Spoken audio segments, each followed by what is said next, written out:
வலியற்ற varicose vein சிகிச்சை எளிய 30 நிமிட செயல்முறை. அதே நாளில் வீடு திரும்பலாம். அழையுங்கள் 7207948734.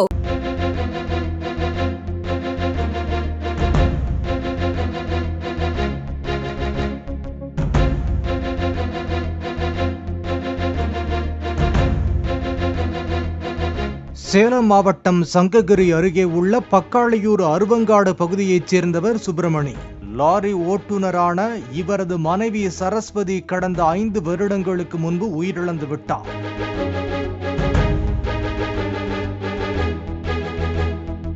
கடந்த 1 வருடமாக அதே பகுதியைச் சேர்ந்த சுரேஷ் என்பவரின் மனைவி கலைவாணியுடன் சுப்பிரமணியம் திருமணம் செய்யாமல் சேர்ந்து வாழ்ந்தார். ஓட்டுநர் சுப்பிரமணிக்கு முதல் மனைவி மூலம் ஜீவிதா என்ற மகளும் நிதிஷ் என்ற மகனும் உள்ளனர். கலைவாணிக்கு முதல் கணவர் மூலம் ஒரு மகனும் ஒரு மகளும் உள்ளனர். இந்நிலையில் சுப்பிரமணி தனது சொத்துக்களை பிரிப்பதற்காக பேச்சுவார்த்தை நடத்தி வந்துள்ளார். அப்போது சொத்துக்களை தனக்குத்தான் தர வேண்டும் என லிவிங் டுகெதர் காதலி கலைவாணி தகராறில் ஈடுபட்டுள்ளார்.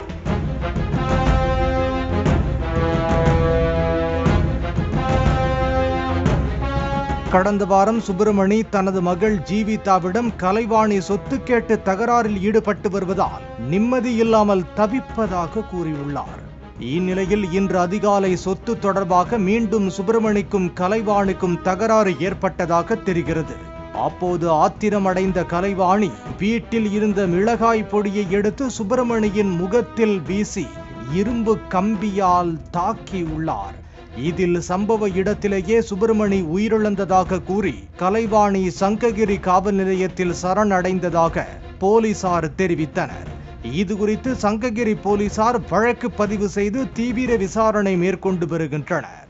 வலியற்ற வெரிகோஸ் வெயின் சிகிச்சை எளிய 30 நிமிட செயல்முறை. அதே நாளில் வீடு திரும்பலாம். அழையுங்கள் 7207948734.